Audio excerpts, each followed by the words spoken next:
What if everything you've been taught about success is fundamentally flawed? For most of our lives, we've been encouraged to set bigger goals, push harder, and chase the next milestone. Yet for so many of us, that journey feels like a constant uphill battle, draining, frustrating, and endlessly repetitive. We hit one target only to replace it with another, never quite escaping the cycle. But what if the problem isn't your ambition?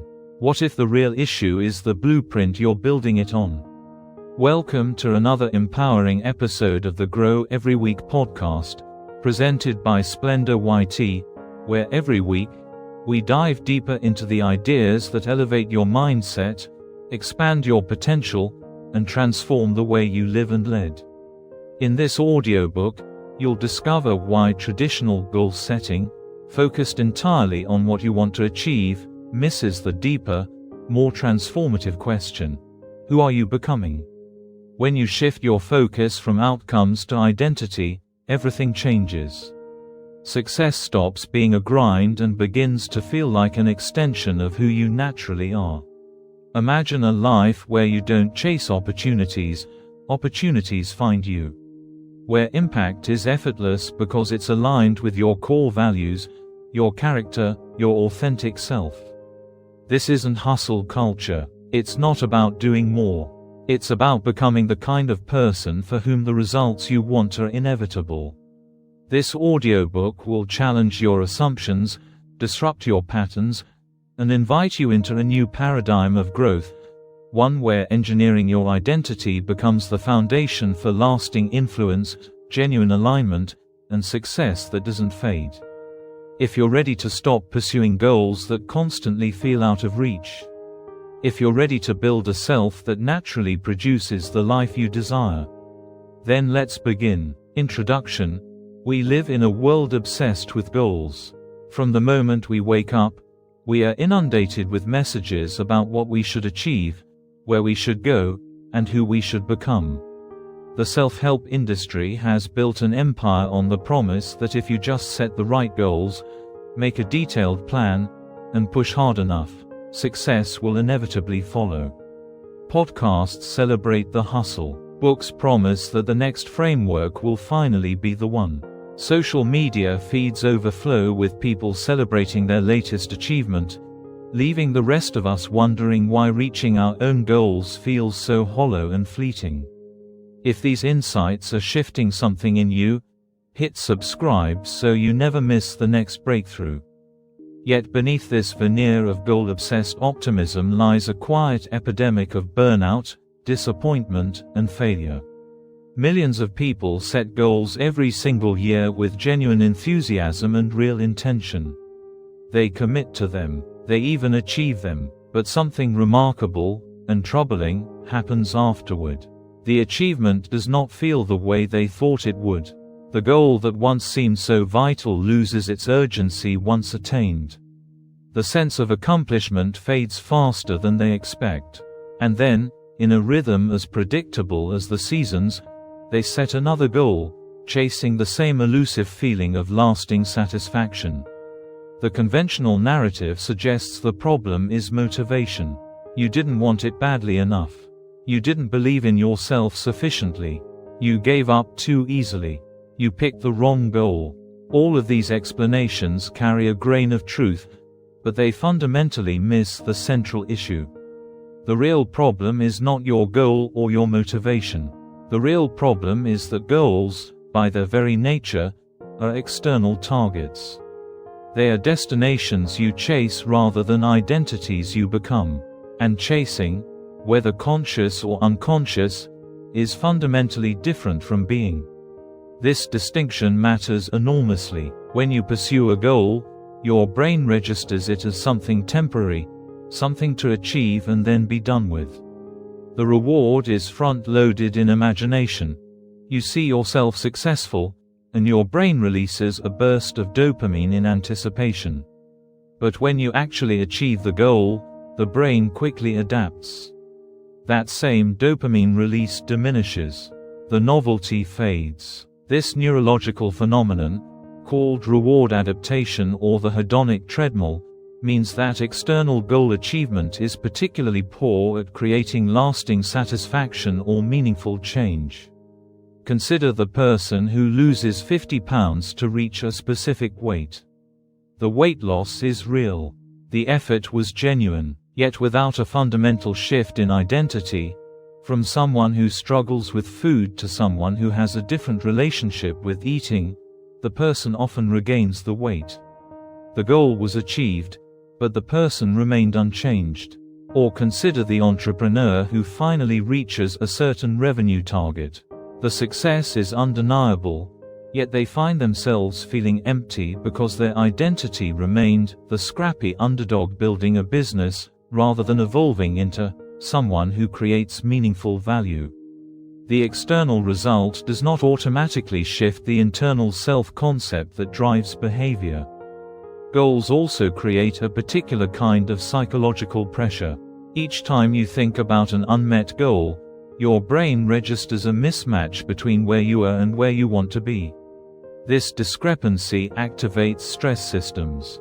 It creates anxiety. It generates a subtle but persistent sense of inadequacy. For many people, this pressure becomes the primary motivator, which works in the short term but becomes exhausting over time. The brain eventually says enough and seeks refuge in familiar patterns, even if those patterns don't serve you. Willpower, it turns out, is not an infinite resource. When you rely primarily on willpower to close the gap between who you are and what you are trying to achieve, you are essentially spending money from an account with limited deposits and frequent withdrawals. There is also the problem of identity-behavior mismatch. You can motivate yourself to go to the gym for 90 days with a goal, but if your internal identity remains someone who doesn't exercise, you will eventually stop. The behavior conflicts with your self-concept. Psychologists call this cognitive dissonance, and the human brain is remarkably motivated to reduce it. It does so by changing behavior back to align with identity, by changing your story about yourself, or by manufacturing rationalizations that make the mismatch feel less uncomfortable. All three of these are available, and the brain will choose whichever path requires the least friction. Usually, that means reverting to the old behavior. The burnout cycle that so many people experience is not a character flaw. It is not a sign of weakness. It is the inevitable result of a system built on external targets rather than internal transformation. You set a goal. You gather excitement and motivation. You begin. You encounter resistance, both internal and external. You push harder, drawing on willpower and discipline. You might succeed, only to find the victory empty. Or you might fail, confirming your private doubts about yourself. Either way, you are left exhausted. And then, because this is how goal-chasing culture teaches us to think about change, you set another goal, often from a place of self-judgment rather than genuine desire for transformation. What if success operated on an entirely different basis? What if, instead of chasing an external outcome, you focused on becoming someone new? What if the measure of progress was not whether you hit a target number, but whether your actions increasingly aligned with who you are actually choosing to be? What if success meant that pursuing your aspirations felt effortless because they had become expressions of your identity rather than external demands on your time and will? This is the invitation of this book. It is not an invitation to abandon ambition or to stop pursuing meaningful things. Rather, it is an invitation to completely flip the sequence. Instead of setting a goal and then hoping your identity adapts, you will clarify who you are becoming and then watch as your behaviors, habits, and choices naturally align with that identity. Instead of using willpower to close the gap between your current self and your goal, you will build an identity that makes the desired behaviors feel authentic and automatic. Instead of burning out because you are constantly pushing against your self-concept, you will be energized because every action feels like an expression of who you truly are. The science supporting this approach is compelling.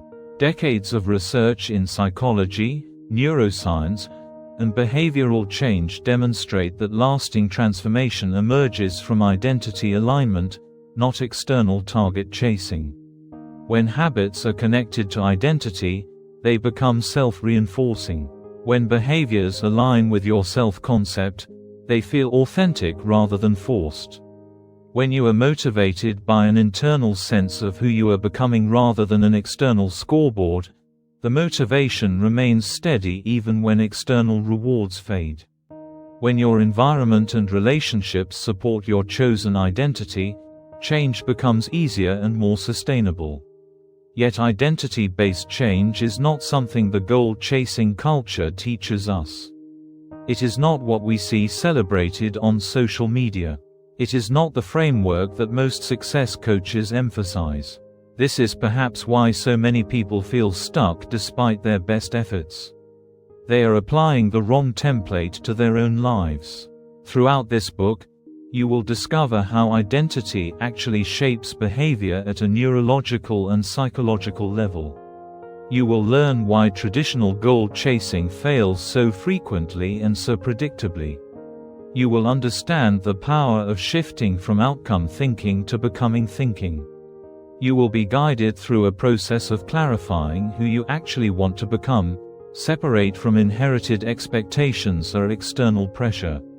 You will learn to identify and reframe the internal narratives that have been shaping your self-concept, often without your conscious awareness. You will discover how to build habits that feel authentic because they reinforce your chosen identity. You will explore how to navigate the discomfort of becoming someone new, including how to move through imposter syndrome and self-doubt without needing to feel fake. You will learn to attune to the emotional states that support your identity and to shape your environment so that it naturally invites the person you are choosing to become. By the end of this journey, you will understand that the end of goal chasing is not the end of ambition.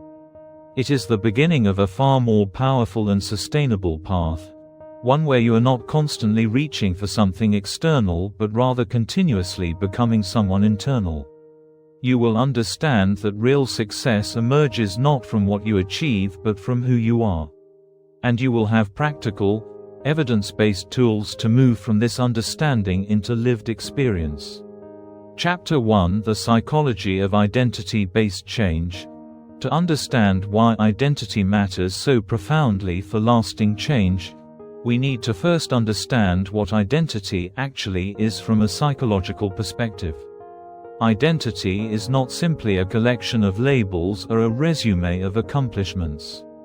It is a coherent narrative that you construct about who you are, why you do what you do, and what your place is in the world.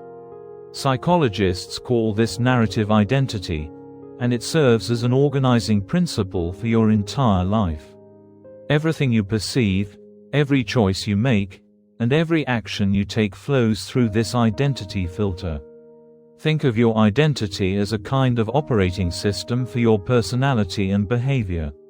Just as a computer's operating system determines which programs can run efficiently and how they interact, your identity determines what behaviors feel natural, what choices feel right, and what aspirations feel achievable.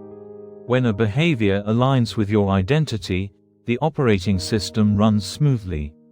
The action feels congruent, automatic, and authentic. When a behavior conflicts with your identity, the system experiences friction. The action feels forced, effortful, and even false.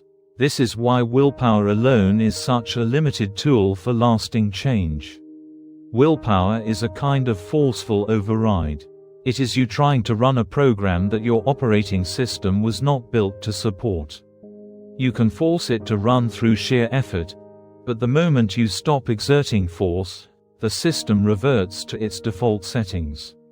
This is not laziness or weakness. It is your brain protecting what it believes about itself. At the heart of identity is a concept that psychologists call self-schema. A self-schema is an organized set of beliefs and expectations about yourself. It is your understanding of what kind of person you are, what you are capable of, and how you typically respond to situations. For example, one person might have a self-schema of, "I am someone who can handle stress," while another might have a self-schema of, "I am someone who falls apart under pressure." These schemas are not objective facts. They are stories you have come to believe about yourself, usually based on past experiences, feedback from others, and the conclusions you drew from situations you encountered. The remarkable property of self-schemas is that once formed, they become self-fulfilling. If you believe you can handle stress, when stress arrives, you interpret your response through that lens. You notice the resourcefulness you demonstrated and downplay the moments of panic. You remember that time you recovered quickly and forget the time you didn't. Your brain selectively attends to evidence that confirms your self-schema and downplays or reinterprets evidence that contradicts it. This is not dishonesty, it is cognitive efficiency. Your brain is protecting a coherent sense of self. This is why trying to change behavior without changing identity is so challenging. If your self-schema includes, "I am not a morning person," you can set a goal to wake up at 5 a.m. You might even succeed for a week or two through sheer willpower. But your brain is constantly receiving conflicting information. Part of you is trying to behave in a way that contradicts your self-schema. The cognitive dissonance, the uncomfortable psychological state of holding conflicting beliefs or acting against your beliefs, becomes unbearable. Your brain resolves the dissonance by changing your behavior back to align with your identity. You sleep in again, not because you failed, but because part of your identity system was stronger than your willpower system.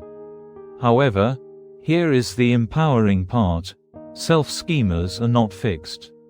They are not the result of genetics or some immutable personality trait. They are learned patterns, which means they can be unlearned and relearned. Your identity is not a given. It is a creation. It is something you have constructed through years of small decisions, interpretations, and self-talk. And most importantly, you can reconstruct it. When you deliberately shift your identity, everything downstream shifts with it. Your perception changes. The evidence you notice changes. Your behavioral choices change. Your emotional responses change. This is not because you have white-knuckled your way into a different behavior. It is because you have fundamentally shifted your operating system. Now different programs run efficiently. Different choices feel natural. Different aspirations feel achievable because they align with who you have chosen to become. A central concept here is what psychologists call cognitive dissonance, and it is the key to understanding why identity-based change is so powerful.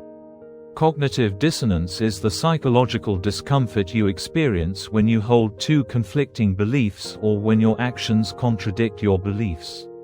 Most people are motivated to reduce cognitive dissonance. When you experience it, your brain searches for ways to restore consistency. Here is where the power of identity-based change comes in. If you are trying to change behavior while holding onto an old identity, you will experience cognitive dissonance. "I want to be healthy, but I am the kind of person who doesn't exercise," creates a constant conflict. Your brain will work to resolve it, often by changing the behavior back or by justifying why the identity is true. But if you change your identity first, cognitive dissonance works in your favor. "I am becoming someone who moves their body in ways that feel good," removes the conflict. Now when you exercise, you feel congruent. When you skip exercise, you experience dissonance, which motivates you back toward the behavior. Your identity itself becomes the motivator, not willpower or external punishment. Another crucial psychological principle is something called self-perception theory. This theory suggests that we learn about ourselves partly from observing our own behavior. When you behave in a certain way, You draw conclusions about who you are based on that behavior. This might seem backwards. Shouldn't you know who you are first, and then behave accordingly? But the psychology shows it goes both directions. Behavior shapes identity just as much as identity shapes behavior. This is why small actions matter so much in identity-based change. Each time you act in alignment with your desired identity, you are sending your brain a message: this is the kind of person I am. You are building evidence for the new self-schema. Over time, after enough repetitions and enough evidence accumulation, your brain accepts the new identity. The new narrative becomes the operating system. And now the behaviors that support that identity feel natural because they are consistent with who you believe yourself to be. Yet identity is not monolithic. You are not one identity. You are multifaceted, with different identities that are relevant in different contexts. You might be a parent, a professional, a friend, an athlete, a student, or a creator. Each of these identities comes with its own set of expectations and behaviors. The good news is that these identities are not in permanent conflict. Rather, they can be organized around a deeper, more core identity, what psychologists call core values or central identity traits. When your various identities are aligned with your core identity, you experience what researchers call integration or self-coherence. Everything feels connected. Your choices across different domains feel like expressions of the same fundamental self. When your identities are fragmented or in conflict, you experience what psychologists call self-discrepancy. You feel scattered, inauthentic, or as though you are playing different roles rather than expressing one coherent self. Understanding this has profound implications for lasting change. It is not enough to shift one isolated identity. The most powerful and sustainable change emerges when you clarify your core identity, the fundamental sense of who you are, and then make sure your various role-based identities are aligned with it. This creates a coherent, integrated self that is remarkably powerful in its ability to maintain consistent behavior even when external circumstances change. The brain's reward prediction error system also plays an important role in understanding identity-based change. When you are chasing an external goal, your brain is constantly comparing your current state to the goal state and generating a prediction error signal. This signal is what creates the sense of striving and the discomfort of not yet having achieved. But this signal is also adaptive for goals. Once the goal is reached, the signal disappears. The brain adapts. The reward diminishes. But when you are building identity, you are not chasing an external target. You are reinforcing a sense of self. Each time you act in alignment with your identity, you are not closing a gap toward an external goal. You are strengthening who you are. This is self-sustaining because it does not depend on an external target. It depends on the intrinsic satisfaction of being congruent with yourself. Finally, it is crucial to understand that identity-based change operates through what psychologists call intrinsic motivation rather than extrinsic motivation. Extrinsic motivation comes from external rewards or punishments.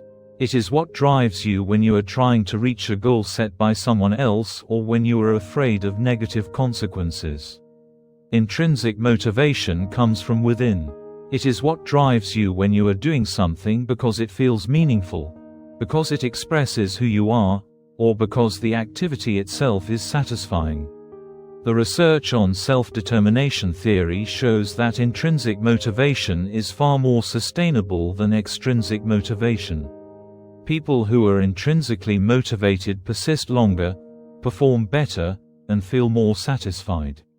And intrinsic motivation emerges naturally when behavior aligns with identity. When you are acting in ways that express who you are not performing for external reward. You are being. This is the foundation of sustainable change. Before we dive in, Make sure you're subscribed so you don't miss the next step of this journey. Chapter 2: Why Goal Chasing Fails, According to Science. To fully appreciate why identity-based change is so powerful, it helps to understand precisely why traditional goal chasing so frequently leads to disappointment, burnout, or failure. This is not a moral judgment about goals themselves. It is an observation about how the brain actually processes external targets and why relying primarily on willpower and discipline to maintain behavior is structurally problematic. The first major limitation of goal chasing is the dopamine prediction error problem. Your brain does not release dopamine when you achieve a goal. This is a common misunderstanding. Rather, your brain releases dopamine in anticipation of a reward when you are moving toward a goal. The dopamine surge comes from the prediction, not from the actual outcome. This creates a peculiar problem. When you set a goal, your brain imagines achieving it and releases dopamine. This feels great. You feel motivated. This dopamine-driven motivation is what gets you started. But here is the trap. The more time passes and the more progress you make toward the goal, the better your brain becomes at predicting that you will achieve it. This means the dopamine signal actually decreases as you approach your goal. The final push toward achievement, which should feel most rewarding, often feels like a slog. And once you achieve the goal, the prediction becomes certainty. The dopamine drops dramatically. What you expected to feel like a triumph can feel surprisingly empty. This is a fundamental neurological feature of external goals. The reward is front-loaded in imagination, not back-loaded in achievement. This is why so many people report that achieving major goals feels anticlimactic. It is not that your goal was wrong or that you were ungrateful. It is that your brain's reward system was never wired to provide satisfaction at the finish line. It was wired to provide motivation during the journey. The second major limitation is something called reward adaptation or hedonic adaptation. This principle suggests that humans quickly adapt to positive changes and return to a baseline level of satisfaction. You get a promotion and feel excited for a month, then return to your normal happiness level. You buy something you have wanted for a long time, feel thrilled for a few days, and then it becomes ordinary. This is an evolutionary adaptation that protected our ancestors from becoming complacent and from sitting still when resources were scarce. But in modern life, where you might finally achieve something you have worked toward for years, reward adaptation can feel cruel. What makes reward adaptation particularly relevant to goal chasing is that it is not uniform. You do not adapt equally to all rewards. The research shows that you adapt much more quickly to material rewards than to meaning-based rewards. You adapt quickly to external achievements but more slowly to internal transformations. You adapt to outcomes but not to identity.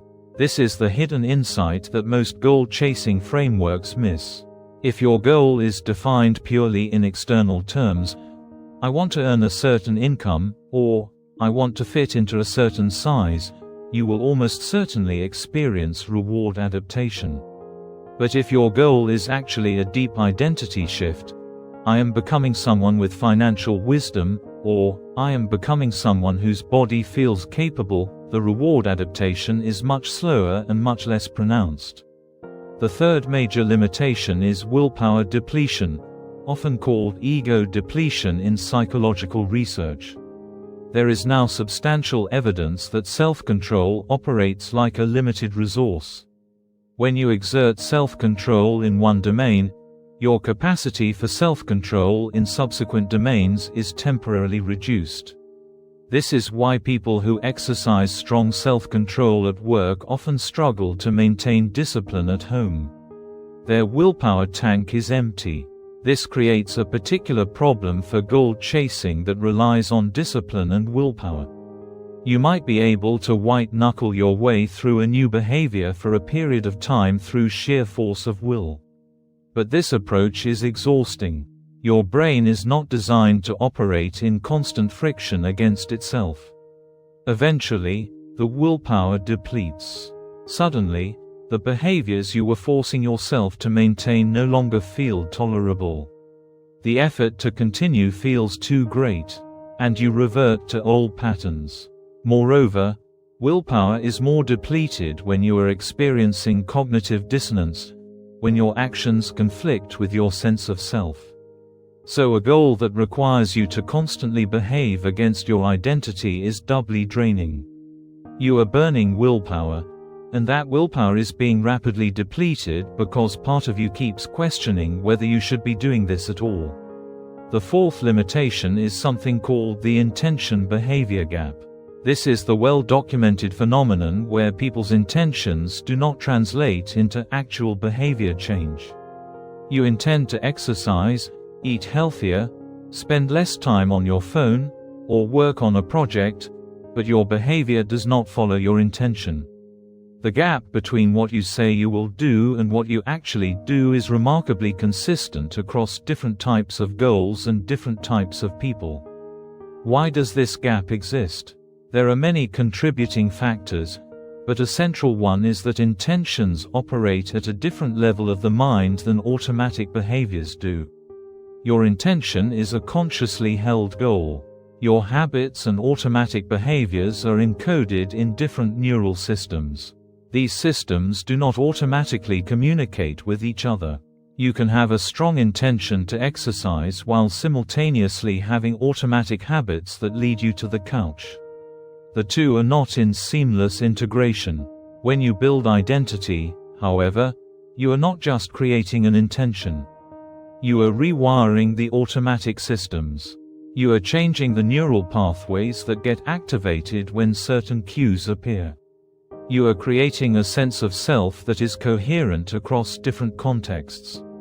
This addresses the root of the intention-behavior gap rather than just trying to override it with willpower. The fifth limitation is that goals create what we might call a finish line mentality. A goal has a specific endpoint.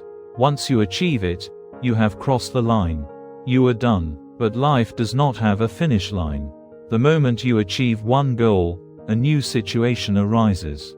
If your entire framework for change has been goal-based, you now have to rebuild your motivation for the next phase. You have to find a new goal, set new targets, gather new enthusiasm. This is why so many people report that they are great at working toward something but terrible at maintaining once they have achieved it. With identity-based change, there is no finish line. You are not trying to achieve a specific outcome and then be done. You are becoming someone, and becoming is a continuous process. The action items change, but the identity remains. This creates a fundamentally different relationship to behavior. You are not trying to complete something. You are expressing who you are. The sixth limitation is what psychologists call the scarcity effect, the feeling that you must sacrifice one area of your life to excel in another. Most goal-chasing frameworks require trade-offs. To achieve your fitness goal, you must sacrifice time. To build your business, you must sacrifice relationships. To advance your career, you must sacrifice health. These trade-offs are real in some contexts, but they are often exaggerated by the goal-chasing mentality. The scarcity effect creates a sense of constriction and loss, which generates stress and reduces overall well-being. When you build identity, you are not creating scarcity. You are creating coherence. You are not saying, "I will sacrifice this to achieve that." You are saying, "I am becoming someone whose values and behaviors are integrated." Someone who sees themselves as a wise person does not experience giving time to relationships as a sacrifice to their professional advancement. It is all part of being wise. Someone who sees themselves as strong does not experience rest and recovery as a sacrifice to their fitness goals. It is all part of being strong. Finally, and perhaps most importantly, Goal chasing creates a particular kind of anxiety because it is fundamentally about reducing the gap between where you are and where you want to be. Every time you think about an unmet goal, your brain recognizes this gap. It registers a mismatch. This mismatch activates your threat detection system. It generates a subtle but persistent sense of inadequacy or shame. You are not yet successful. You have not yet achieved. There is a gap between you and your aspiration. This anxiety can be motivating in the short term, but it is corrosive over time. Chronic stress, even low-level chronic stress from unmet goals, damages your prefrontal cortex, the part of your brain responsible for impulse control, creative problem solving, and emotional regulation. It shifts your brain into a defensive, survival-oriented mode. You become more reactive, less creative, more likely to make poor choices. The very system you are trying to motivate, your ability to make thoughtful, values-aligned choices, is being undermined by the chronic anxiety generated by the goal-chasing framework. When you build identity, you eliminate this source of chronic anxiety. You are not constantly aware of a gap between who you are and who you want to be because there is no gap. You are already becoming who you want to be. Every day, through your choices and actions, you are expressing that identity. This creates a fundamentally different emotional baseline. Instead of chronic anxiety about reaching an external target, you experience the satisfaction of alignment. Instead of pressure, you experience autonomy. Instead of scarcity, you experience abundance because you are not constantly aware of what you have not yet achieved. You are aware of who you are becoming. Chapter 3: The Power of Who You Are Becoming. If the limitation of goal chasing is that it focuses on what you will achieve, the power of identity-based change is that it focuses on who you will become. This subtle shift in focus is perhaps one of the most transformative changes you can make in how you approach personal development. When you shift from, "What I want to achieve," to, "Who am I becoming?" you shift from an outcome orientation to a process orientation. You shift from external metrics to internal congruence. You shift from willpower-driven behavior to identity-aligned behavior. This creates a cascade of changes in how your brain processes motivation, how you make choices, and how you maintain behavior over time. The neuroscience here is compelling. When you are pursuing an outcome, your brain engages your prefrontal cortex heavily. This is where conscious reasoning happens, where willpower originates, where you use deliberation to override automatic tendencies. The prefrontal cortex is powerful, but it is also limited in capacity. It can only focus on so much at once. It gets fatigued. It depletes. This is why willpower-based change is so exhausting. But when you are expressing an identity, different neural systems are engaged. Your brain activates what researchers call the default mode network, the set of brain regions that are active when you are not focused on the external world, but rather on thinking about yourself, your values, and your place in the world. This system is not depleted by use. In fact, the more you engage with your identity, the more automatic and effortless it becomes. You are not fighting against your default programming. You are reinforcing your default programming. Think about someone you know who seems to live in alignment with their values effortlessly. They do not seem to be using willpower to maintain their choices. They do not seem to be struggling against their nature. They are simply being themselves. What you are observing is an alignment between their identity and their behavior. This alignment happens not because they are special or gifted with superior willpower. It happens because they have built an identity that makes their choices automatic. Their identity system is supporting their behavior, not fighting against it. This is what becoming makes possible. When you focus on becoming someone rather than achieving something, you are building an identity system that will support your behavior for life. You are not trying to maintain a specific behavior through willpower. You are becoming someone for whom that behavior is simply what people like you do. Consider the difference between two approaches to eating. The first approach is outcome-focused. I want to lose 20 pounds. This person is constantly aware of the gap between the current weight and the goal weight. They might succeed through discipline and willpower for a period of time. But the weight loss is maintained only through constant effort and vigilance. Eventually, they often regain the weight because the identity has not changed. They are still someone who struggles with food. The body changed, but the self-concept remained the same. And the self-concept will eventually pull the behavior back into alignment. The second approach is identity-focused. I am becoming someone whose body feels capable and strong. This person is not primarily focused on a number on the scale. They are focused on who they are becoming. What does someone strong do? They move their body in ways that feel good. They nourish their body with foods that support their energy and health. They listen to their body's signals. Each time they make a choice aligned with this identity, they are reinforcing who they are becoming. Over time, weight loss may happen as a natural consequence, but it is not the primary focus. The identity is the primary focus. And because the identity has actually shifted, the behavior becomes self-sustaining.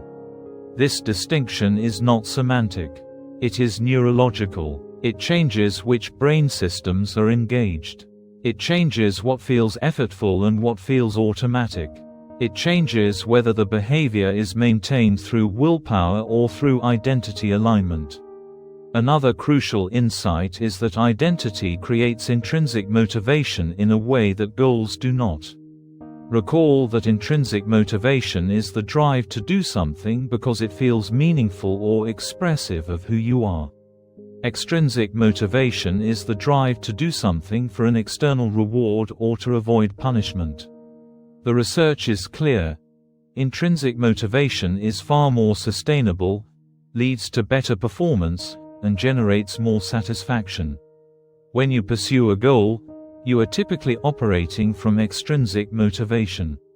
You want the outcome. You want the reward of achievement. You are trying to avoid the negative feelings of failure. This is powerful initially, but it is not sustainable because it depends on external circumstances and external validation. When you build identity, you are operating from intrinsic motivation. You are not doing something to get a reward. You are doing something because it expresses who you are. You are not exercising to earn a specific physique. You are exercising because you are someone who values their physical well-being. You are not working hard at your craft to earn external validation.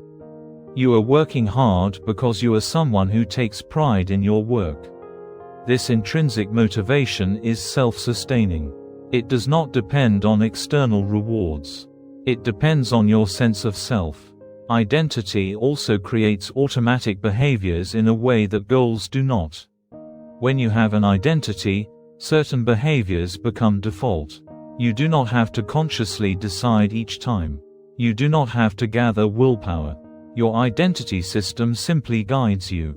Someone who identifies as a reader will automatically reach for a book. Someone who identifies as a musician will automatically seek opportunities to play.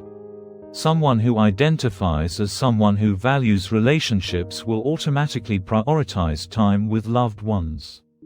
These behaviors are not maintained through effort. They are maintained because they are expressions of who the person is. This automaticity is perhaps one of the most underappreciated powers of identity-based change. When you can convert behaviors from things I have to do to things I naturally do because of who I am, you have fundamentally altered the structure of motivation and behavior.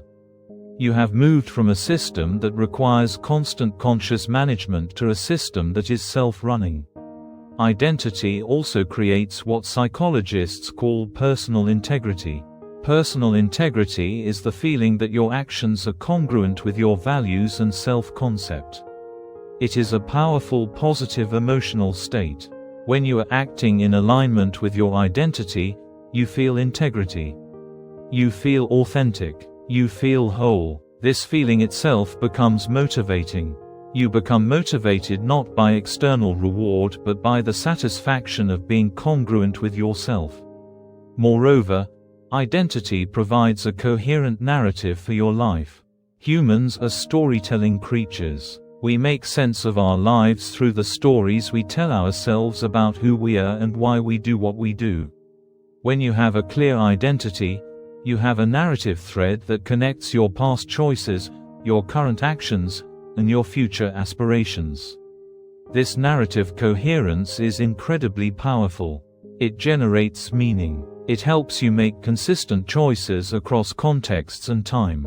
It helps you understand setbacks as temporary deviations rather than definitive failures because they do not align with your core identity. Finally, identity creates resilience in a way that goals do not. When you are pursuing a goal and you encounter a setback or obstacle, your motivation can evaporate. You might think, maybe I am not cut out for this, and give up. But when you have built an identity, a setback does not shake the foundation. You are not trying to achieve something. You are being someone. Temporary obstacles do not change who you are. They are just part of the journey of becoming. Someone who identifies as someone who perseveres will persist through obstacles because that is who they are. Someone who identifies as a problem solver will approach obstacles as problems to solve rather than reasons to quit. This resilience is not blind perseverance or refusing to acknowledge when something is not working. Rather, it is an openness to adjustment because the identity remains constant even as the strategy changes. You might try one approach to your goal and it does not work, so you quit. But you might try one approach to expressing your identity and it does not work, so you try another. The identity is not the variable. The behavior is. If this resonates, subscribe so you stay aligned with each chapter ahead. Chapter 4: Clarifying your core identity. Understanding the power of identity-based change intellectually is important. But real transformation requires that you actually clarify who you are choosing to become. This is perhaps the most crucial and most personal work you will do. This is where the abstract principles become concrete in your own life. Many people have never actually asked themselves this question directly: who am I choosing to become? Or, perhaps more importantly, who am I becoming right now, through my daily choices? These are not questions that our education system asks us to sit with. We are taught to set goals and to achieve them. We are not taught to examine our identity or to make conscious choices about who we want to be. Clarifying your core identity requires that you first understand the distinction between inherited identity and chosen identity. Inherited identity is the sense of self that you acquired through family messages, cultural expectations, social positioning, and early experiences. Some of these inherited elements are beautiful and worth keeping. Some of them are limiting or painful and worth examining. Many of us move through life primarily with inherited identity, never questioning whether these inherited definitions actually reflect who we want to become. For example, you might have inherited an identity of someone who is not good with money because your parents struggled financially. You might have inherited an identity of someone who is not athletic because you were the last picked in physical education class. You might have inherited an identity of someone who is not creative because you were told you had practical skills but not artistic ones. These inherited identities can become self-fulfilling prophecies. You act in ways consistent with them. You interpret evidence through the lens of them. You avoid situations that would contradict them because they feel wrong, unsafe, or inauthentic. Chosen identity, on the other hand, is the sense of self that you deliberately construct based on who you want to become. It is not dictated by your past or by others' expectations. It is based on your values, your aspirations, and your vision for who you want to be. Chosen identity is far more powerful than inherited identity because you have agency over it. You have chosen it. You can revise it. You can build behaviors and habits that support it. The process of clarifying your core identity begins with understanding your core values. Values are the principles that matter most to you, the things you believe are worth doing or being or pursuing. They are different from goals. A goal is specific and achievable. A value is enduring. You might achieve the goal of running a marathon, but valuing health and perseverance are ongoing. You might achieve the goal of writing a book, but valuing creation and expression are ongoing. To clarify your values, begin by reflecting on moments when you felt most alive, most authentic, most like yourself. These are usually moments when you were expressing your values. Were you connecting with others? Were you creating something? Were you learning? Were you making a difference? Were you experiencing beauty? Were you being challenged? Each time you felt this aliveness, you were likely expressing something you deeply value. Another way to clarify values is to imagine your life at the end, looking back. If you could feel complete satisfaction with how you lived, what would that satisfaction be based on? How would you have treated people? What would you have created? What would you have learned? What kind of presence would you have brought to your relationships and your work? These reflections point toward your core values. Once you have a sense of your core values, you can begin to ask, who am I choosing to become in light of these values? If I genuinely live according to my deepest values, what kind of person would I be? What qualities would characterize me? How would I show up in the world? This is where you begin to articulate your core identity. It is helpful to do this not as a set of goals but as a set of identity statements. Instead of, I want to be fit, you might say, I am becoming someone who values their physical well-being and expresses that through movement. Instead of, I want to be successful, you might say, I am becoming someone who creates value in my work and feels integrity in my contributions. These statements are aspirational. They are pointing toward who you are choosing to become, but they are also grounded and real. They are not fantasies. They are expressions of genuine choosing. It is important at this stage to also identify any inherited identities that do not serve you and to consciously choose to release them. This is not about pretending they are not there or forcibly overriding them. It is about acknowledgement and conscious choice. You might say to yourself, I inherited the belief that I am not artistic, but I am choosing to release that limitation. I am becoming someone who explores creative expression.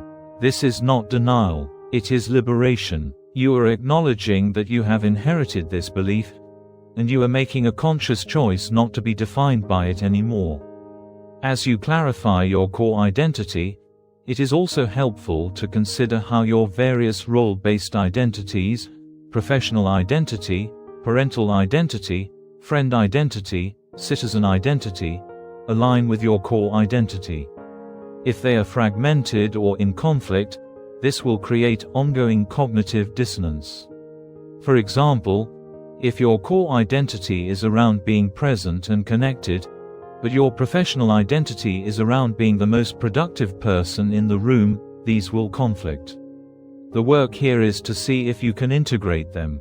Perhaps being present and connected is also about being deeply committed to your work, bringing full attention and care to what you create.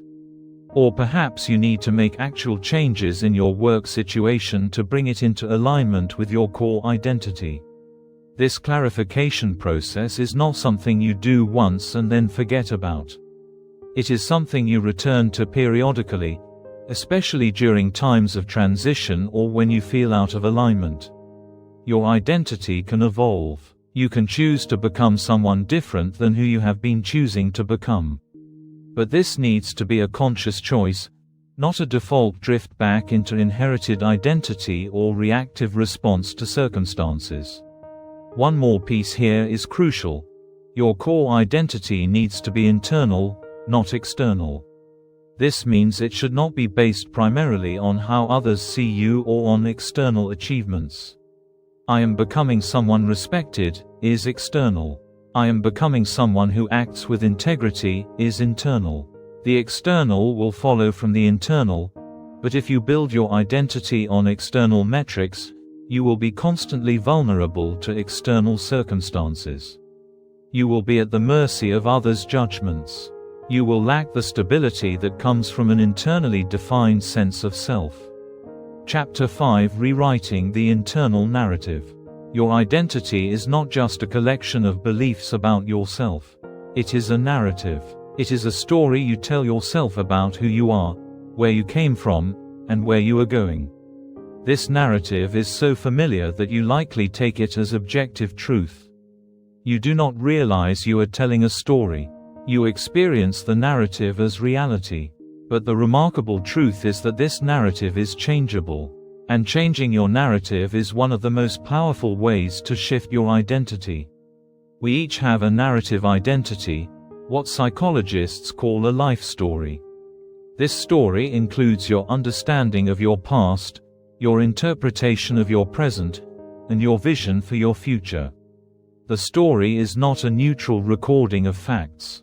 It is your interpretation of facts. Two people can experience the same event and develop completely different narratives about it because narrative is about meaning-making. It is not just what happened. It is what you conclude about yourself from what happened. Consider someone who was criticized by a teacher in school. One person might develop a narrative of, "I am not good at this subject," and that narrative becomes a self-fulfilling prophecy. They avoid the subject. They interpret feedback through the lens of confirmation. They eventually believe they are bad at it. A different person might develop a narrative of, "I received feedback that helped me improve," and that narrative leads them to persist, to seek help, to view the criticism as useful information. Same event, different narratives, different outcomes. These narratives are formed early in life based on family messages, peer feedback, cultural narratives, and personal experiences. But they are not fixed. They are stories you have been telling yourself, often without conscious awareness. And because they are stories, they can be rewritten. The process of rewriting your narrative begins with becoming aware of the narratives you are currently telling. This requires a kind of narrative awareness. When you encounter a situation, pause and ask, "What story am I telling myself about this? What does this story say about who I am? Is this the story I want to be telling?" Often, the narratives we are telling are limiting. I am not a person who can do difficult things. I am not good with people. I am too old to start over. I am the kind of person things happen to, not the kind of person who makes things happen. These limiting narratives often go unexamined because they feel true. But they are not necessarily true. They are stories you learned. They are stories you have been reinforcing through selective attention to evidence that confirms them. To rewrite a limiting narrative, you first need to identify it clearly. What is the story you are telling about yourself? Sometimes this story is explicit. "I am not creative," but often it is implicit. You do not think you explicitly tell yourself you are not creative, but you notice that you never try creative things. You interpret feedback about your creative work as confirming that you lack talent, and you feel safe when staying in domains that feel more secure. The implicit narrative is, "I am not creative," or perhaps more specifically, "I do not have what it takes to be creative, and it is safer not to try." Once you have identified the limiting narrative, the next step is to recognize how this narrative has been serving you. This is important and often overlooked. Your limiting narratives did not persist because they are randomly in your head. They persisted because they have been serving some function. The narrative, "I am not good at difficult things," might have protected you from taking risks that could result in failure and disappointment. The narrative, "I am not good with people," might have protected you from rejection. These narratives are protective strategies. They might not serve you anymore, but they made sense at some point. Acknowledging this protectiveness removes shame. You are not broken for having these narratives. You are protective. You have been protecting yourself. This recognition creates the space for compassion, which is crucial for sustainable change. You cannot force yourself out of limiting narratives through self-criticism, but you can gently expand them when you understand and appreciate the protection they were providing. The next step is to identify evidence that contradicts the limiting narrative. Where is the evidence that you are more capable, more creative, more relational than your narrative suggests? This is not about positive thinking or denying reality. It is about noticing evidence that your current narrative filters out. You might notice times when you did handle something difficult. You might notice times when someone responded positively to your creative attempt. You might notice times when a connection with someone was genuine and warm. Your current narrative causes you to dismiss this evidence or interpret it through the lens of exception. That was just luck, or that doesn't count because circumstances were different, or they were just being nice. The narrative maintains itself by filtering out disconfirming evidence. As you accumulate this evidence, you can begin to generate a new narrative. This new narrative is not a complete denial of the old one. It is a more complex, more nuanced story. Instead of, "I am not creative," the new narrative might be, "I have limited experience with creative expression, and I am learning to develop my creative capacities." Instead of, "I am not good with people," it might be, "I was protective in relationships for good reasons, and I am learning to connect more openly." These new narratives acknowledge your past and your protective patterns without letting them define your future. The most powerful rewriting, however, is when you shift from a fixed narrative to a growth narrative. A fixed narrative about yourself assumes your capabilities and qualities are stable and unchangeable. "I am not creative. Full stop." A growth narrative, by contrast, assumes that your capabilities and qualities develop through effort, practice, and learning. "I am developing my creative capacities." This shift from fixed to growth narratives is not just about different words. It changes the neural pathways your brain activates. It changes what is possible for you. There is also important work to do around what psychologists call autobiographical reasoning, the way you make sense of your own life story. People differ in how they engage in autobiographical reasoning. Some people tell stories of their past that are primarily about external events and circumstances. "This happened to me and then this happened." Other people tell stories that include their own agency, learning, and growth. "This happened to me, and I learned this about myself. I grew in this way." The second type of autobiography is associated with greater psychological well-being and resilience. To shift your autobiography toward greater agency and learning, you can deliberately reframe past events through the lens of what they taught you and how they shaped your growth. Rather than, "I failed at that business," you might say, "I took a risk on that business, learned a lot about what doesn't work, and gained confidence in my ability to recover from setback." Rather than, "I had a difficult childhood," you might say, "I had a challenging childhood that taught me resilience, empathy, and the value of connection." This is not about denying that difficult things were difficult. It is about extracting meaning and growth from those experiences. One crucial aspect of narrative rewriting is that it must feel authentic to you. If you are forcing yourself to tell a new story that does not feel true, you are just adding another layer of cognitive dissonance. The new narrative should feel like an expansion of truth, not a denial of truth. It should feel like a more complete story that includes evidence you had been filtering out. It should feel like a story you are beginning to believe because it actually fits the evidence better than your old story did. As you rewrite your narrative, you will notice that your perception of present situations begins to shift. The same event will mean something different to you because you are interpreting it through your new narrative lens. Your behavior will shift. The same challenge will invite a different response from you. Your relationships will shift. The same feedback will be heard differently. Over time, as your narrative shifts, your entire identity system shifts. You are becoming someone whose story about themselves is different. And that someone will make different choices, pursue different possibilities, and show up differently in the world. Chapter 6: Building Identity-Aligned Habits. Understanding that identity shapes behavior is one thing. But how exactly do you build habits that are so deeply aligned with your identity that they become automatic and effortless? This is where the rubber meets the road. This is where aspirational identity becomes lived reality.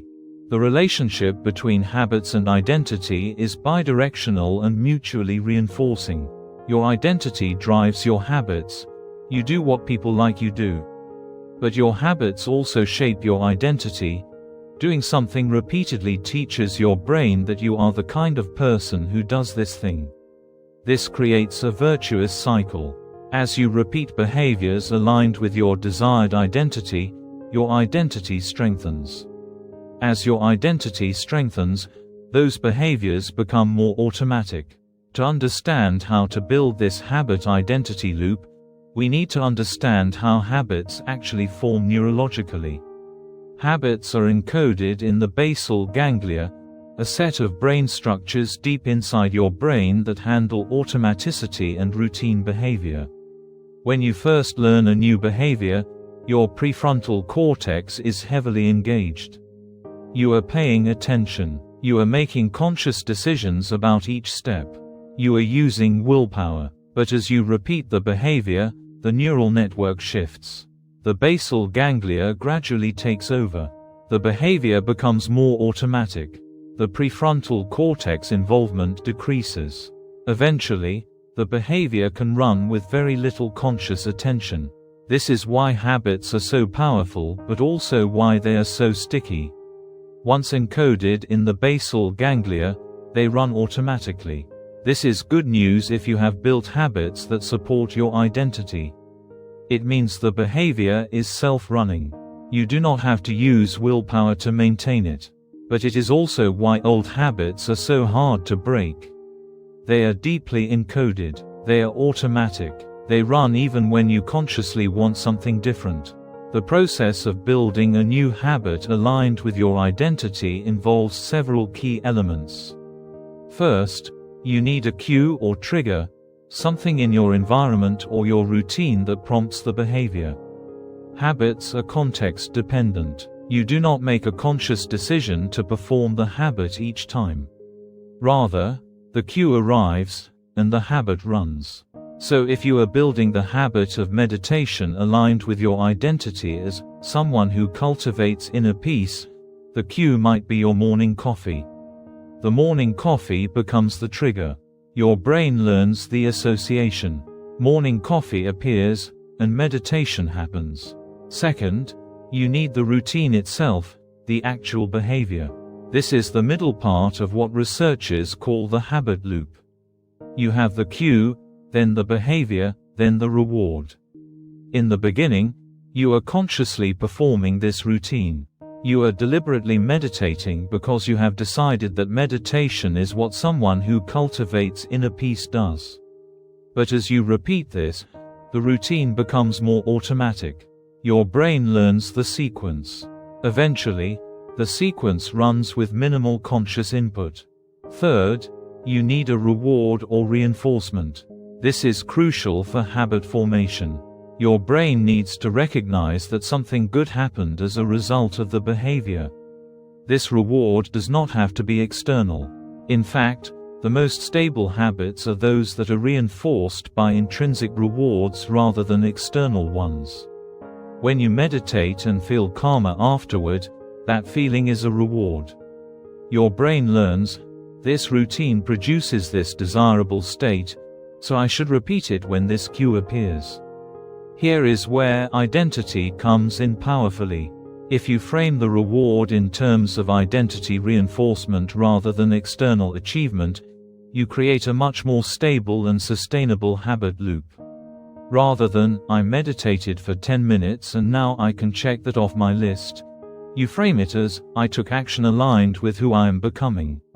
I am someone who cultivates inner peace. This reframes the reward from external achievement to internal identity alignment. And internal rewards are far more sustainable because they do not adapt the way external rewards do. Another key element of building identity-aligned habits is making the behavior as easy and frictionless as possible in the beginning. There is a common misconception that building good habits requires willpower and discipline. But the research suggests that the opposite is often true. When building a new habit, you want to reduce friction as much as possible. You want to make the behavior so easy that it requires minimal willpower. Why? Because willpower is limited. If you exhaust your willpower on the habit itself, you have less available for other areas of your life. More importantly, the less willpower required, the more automatic the habit can become. For example, if you want to build the habit of reading aligned with your identity as someone who develops their mind, do not commit to reading for an hour every day if you are just starting. That requires enormous willpower. Instead, commit to reading for 5 minutes before bed. Make it so easy that your only barrier is remembering to do it. As the habit builds and becomes more automatic, you can expand it. But in the beginning, make it so easy that the behavior is almost inevitable. This connects to the concept of habit stacking, where you attach a new habit to an existing routine. After I pour my morning coffee, I will sit and read for 5 minutes. The existing habit, morning coffee, becomes the cue for the new habit, reading. This is far more effective than trying to build a habit from scratch, unattached to any existing routine. You are essentially borrowing the neural pathway that already exists for the existing habit and extending it to include the new habit. It is also important to design your environment to support the habit. Your environment is remarkably powerful in shaping your behavior. Psychologists call these environmental cues affordances. If you want to build the habit of exercise, have your workout clothes laid out. Have your shoes by the door. Make it easy to grab them and go. If you want to build the habit of healthy eating, have healthy foods visible and accessible. Make the default choice the right choice. Do not rely on willpower to overcome a poor environment. Instead, design your environment to make the desired behavior the path of least resistance. One of the most overlooked elements of habit building is what psychologists call identity affirmation, the deliberate reinforcement of identity through thoughts and language. Each time you perform a behavior aligned with your identity, you can reinforce it with a simple affirmation. This is what I do. This is who I am becoming. These simple statements after performing the behavior wire the identity-behavior connection even more deeply. You are sending your brain the message, this behavior is an expression of my identity. Over time, this repetition creates a stronger and stronger association between the behavior and the identity. It is also important to acknowledge that habits are context-dependent. A habit that is strong in one context might be weak in a different context.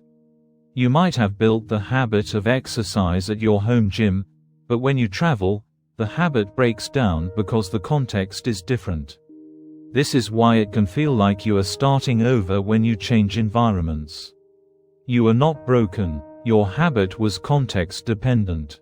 The solution is either to make the habit portable, to practice it in multiple contexts, or to be prepared for the habit to weaken when context changes and to rebuild it. Finally, it is crucial to understand that the goal is not to build perfect habits or to achieve a state of perfect habit performance. The goal is to build a behavioral pattern that is generally aligned with your identity. You will miss days. You will have weeks where you are less consistent.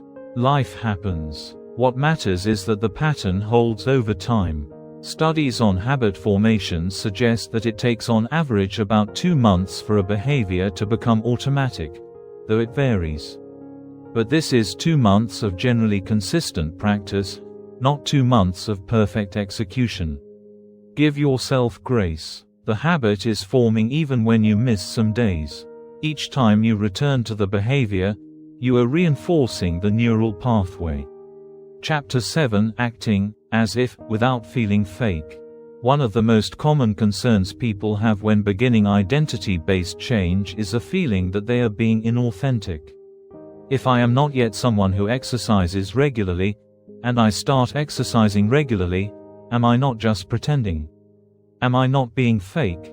This concern is so common and so understandable, and it also points to a fundamental misunderstanding about how identity and authenticity work. The fear of being fake is rooted in a misconception that there is a true, fixed self that you either are expressing or not expressing. If you are not yet someone who exercises regularly, the thinking goes, then acting as if you are is inauthentic. But the research in psychology suggests something quite different. Identity is not discovered. It is constructed. It is not fixed. It is fluid. It is not about expressing an unchanging essence. It is about actively choosing who you are becoming and then living into that choice. This is where the concept of behavioral embodiment becomes crucial. Behavioral embodiment is the idea that your behavior shapes not only your identity but also your emotional state and your sense of self in the moment. When you act in a certain way, your body sends feedback to your brain. Your brain interprets this feedback and adjusts your emotional state and sense of self accordingly. This is not fake. This is how the human mind actually works. There is a substantial body of research on embodied cognition showing that physical posture, facial expressions, and bodily movement influence cognition, emotion, and self-perception. When you stand in a powerful posture with your shoulders back and your chest open, your brain registers this as a signal of confidence and capability. Your actual emotional state shifts slightly in response to the postural feedback. You feel a bit more confident. When you move through the world with purpose and intention, your brain registers agency and self-efficacy. You feel capable. These are not tricks or deceptions. These are genuine changes in how your brain processes your experience based on your bodily behavior. In the context of identity change, acting as if you are someone who does something is not being fake. It is creating the bodily and behavioral conditions that will eventually wire the neural pathways and emotional states that support that identity. You are essentially rehearsing who you are choosing to become. This has profound implications for overcoming imposter syndrome, that nagging feeling that you are not really who you are presenting yourself to be, that you are a fraud who will eventually be exposed. Imposter syndrome often strikes people who are actually quite capable, who have genuinely achieved success, but who do not feel like they deserve it or like they truly belong in their role. Imposter syndrome is not a sign that you are being fake. It is a sign that your behavior has shifted faster than your identity has caught up. You have taken on a new role. Your behavior has changed, but your internal sense of self is still updating. This lag is normal. It is not evidence that you are a fraud. The solution to imposter syndrome is not to stop acting the part. It is to continue acting the part while gently updating your identity to match. Each time you show up in your new role and perform competently, you are building evidence that this is who you are becoming. Each time you succeed in a way that your old identity said was impossible, you are disconfirming the old identity and confirming the new one. The feeling of being a fraud will gradually diminish, not because you are getting better at faking it, but because your identity is genuinely updating to match your behavior. There is also an important distinction to make between acting inauthentic and acting authentic. Acting authentic does not mean only doing things you already feel comfortable with. It means doing things that are aligned with your values and your chosen identity, even if they feel uncomfortable.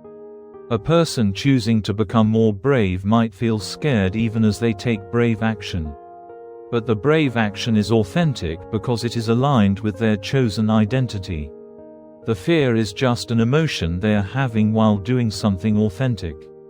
This is why the sequence matters. First, you choose your identity. Then, you act in ways aligned with that identity. Then, gradually, your internal sense of self updates to match your behavior and your identity. During the middle period, when your behavior has changed but your identity is still updating, you might feel like you are acting. You might wonder if you are being authentic. But you are. You are being authentic to the person you have chosen to become. You are just not yet fully identified with that person.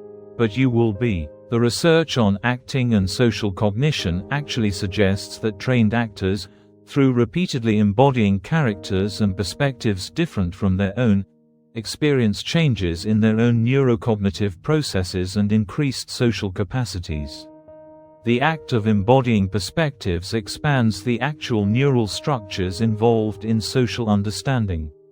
So, acting as if is not a superficial performance that leaves you unchanged. It is a rehearsal that actually rewires your brain. There is also valuable research on what psychologists call the extended self or the possible self. The possible self is the version of yourself that you can imagine becoming. When you have a clear vision of a possible self and you begin to act in ways aligned with that possible self, your brain gradually integrates that possible self into your sense of actual self. The imagined future self becomes more and more real, not as a fantasy, but as a genuine possibility that is beginning to manifest in the present. One important caveat here: there is a difference between acting in alignment with your chosen identity and acting in complete contradiction to your current values and sense of integrity. If you are acting in a way that violates your core values, that is different. That will generate authentic cognitive dissonance and authentic feelings of being fake because you are actually acting in contradiction to your true self. But if you are acting in ways that are aligned with your chosen identity and your core values, even if you feel uncomfortable because the behavior is new, you are being authentic. You are just not yet fully comfortable with your authenticity. Chapter 8: Emotional Alignment and Internal Congruence. A crucial element of identity-based change that often goes unnoticed is the role of emotion. Identity is not just cognitive. It is emotional. You cannot simply think your way into a new identity. Your emotions have to come along too. This is why people can intellectually know what they should do and still not do it. Their intellectual mind is aligned with the new identity, but their emotional body has not caught up. When you have strong emotions, those emotions activate neural systems and behavioral patterns. Your emotional state shapes how you perceive situations, what choices feel available to you, and what actions feel natural. Someone in an angry emotional state perceives threats and injustices more readily. Someone in a fearful state perceives danger. Someone in a confident state perceives possibilities and sees themselves as capable. The same situation is perceived completely differently depending on your emotional state. This means that if you want to build a new identity, you need to cultivate the emotional states that are congruent with that identity. If you are choosing to become someone confident and capable, you need to develop familiarity with what confidence and capability feel like in your body. If you are choosing to become someone who is calm and resourceful in crisis, you need to develop the emotional state of calm. You cannot simply think, "I will now be confident," while your body is trembling with anxiety. The incongruence will be felt. Your body will know the incongruence. Your behavior will reflect the emotion, not the intellectual choice. The research on emotion regulation shows that there are many ways to shift your emotional state. One way is through focused attention and mindfulness. When you pay careful attention to your emotional experience without judgment, you create space for it to shift. You do not get stuck in rigid emotional patterns. Another way is through physical movement and breathing. Your nervous system responds to how your body is positioned and how you are breathing. When you take slow, deep breaths, you activate your parasympathetic nervous system, which is associated with calm and safety. When you move with energy and purpose, you shift your nervous system into a state of capability and confidence. There is also the practice of what psychologists call emotional recall or affective priming. This is the deliberate activation of emotional states through memory or imagination. You can remember a time when you felt confident and genuine, and as you recall that experience vividly, your nervous system activates the same emotional state. You can imagine a future scenario where you are being the person you are choosing to become and imagine what that would feel like emotionally. As you do this, your nervous system begins to encode that emotional state. You are not making it up. You are using your memory and imagination to access and rehearse real emotional states. This is particularly important for identity-aligned emotional congruence. If you are building the identity of someone brave, you need to become familiar with what bravery feels like in your body. Not just the thought, "I am being brave," but the felt sense of standing steady in fear. The felt sense of acting despite vulnerability. This emotional familiarity is crucial because it makes the identity feel integrated and real rather than like an abstract idea. Another important element is what psychologists call self-compassion. Self-compassion is the practice of treating yourself with the same kindness and understanding you would offer a good friend during difficult times. This is a powerful emotional relational stance toward yourself. Research shows that self-compassion is associated with better emotional regulation, greater resilience, and more sustainable behavior change. Self-compassion is particularly important during identity change because identity change involves periods of discomfort, missteps, and feeling like you are not quite embodying the new identity yet. During these periods, if you respond to yourself with harsh self-judgment and criticism, you activate your threat system. Your nervous system interprets your own harsh self-talk as a sign of danger. This narrows your perspective and reduces your capacity for learning and flexibility. But if you respond to yourself with kindness and compassion, you activate your caregiving system. Your nervous system interprets this as a sign of safety. This opens your perspective and increases your capacity for learning and growth. Someone practicing identity-based change with self-compassion might say to themselves during a moment of misstep, "I am trying something new, and it is not perfect yet." This is part of the learning process. Everyone who has ever made a change experiences moments like this. "I am being kind to myself as I figure this out." This kind of self-talk not only feels better emotionally, but it actually creates the emotional conditions for more sustainable change. There is also important work around what psychologists call emotional authenticity versus emotional performance. It is possible to perform emotions without genuinely feeling them. You might smile while feeling sad. You might speak confidently while feeling terrified. This kind of emotional performance can be useful in certain contexts and is actually part of acting as if. But emotional authenticity is different. It is genuinely feeling the emotion that corresponds to your identity and chosen behavior. The path to emotional authenticity in identity change involves several steps. First, you notice what you are actually feeling. You do not push it away or pretend it is different. A person building confidence might notice, "I am actually feeling nervous right now." Second, You allow the feeling to exist without being controlled by it. You are nervous, and you are also taking confident action. The two can coexist. Third, you gradually become familiar with the emotions that correspond to your chosen identity through repeated experience. Over time, as you take brave action repeatedly, the feeling of fear diminishes and the feeling of capability increases. The emotional state is gradually wired to match the identity through repetition and neural reinforcement. Finally, there is the matter of emotional acceptance. Identity change often requires that you access emotional states you have been avoiding or suppressing. For example, if you are choosing to become someone more vulnerable and connected, you might need to access sadness or loneliness that you have been defending against.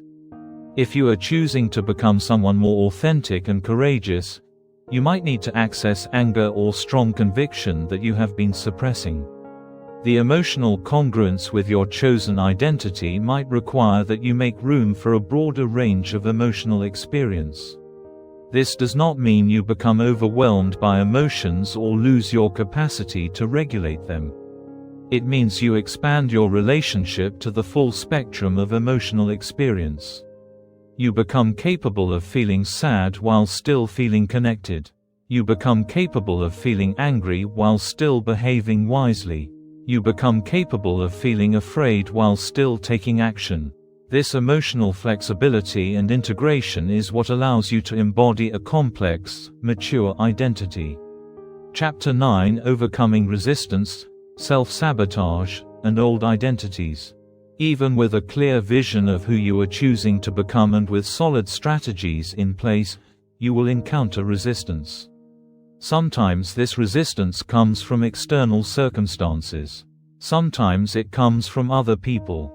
But most often, and most powerfully, it comes from within you. Your own brain, despite your conscious intention to change, will work to maintain the old identity. Understanding why this happens and how to work with it is crucial for sustainable change. The brain is fundamentally a prediction machine. It uses past experience to predict what will happen next so that it can prepare your body in advance.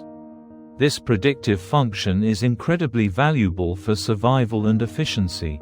But it also means your brain is biased toward the familiar.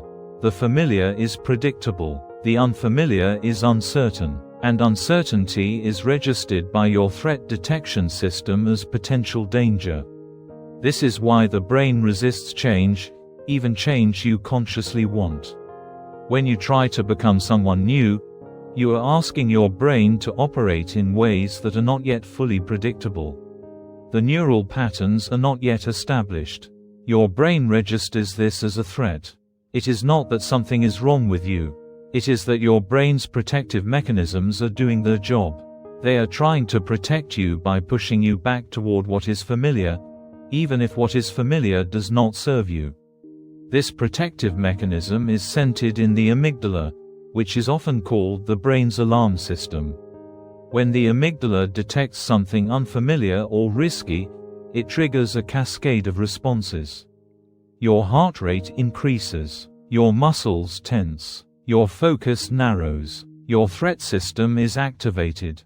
In that state, your higher cognitive functions, your ability to think clearly, to be creative, to consider complex options, are temporarily impaired.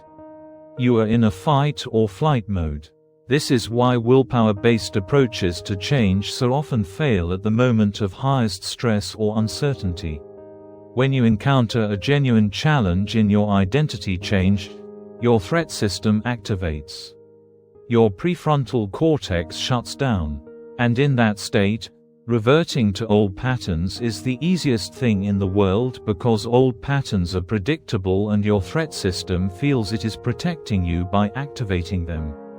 The solution is not to fight this protective mechanism. It is to work with it.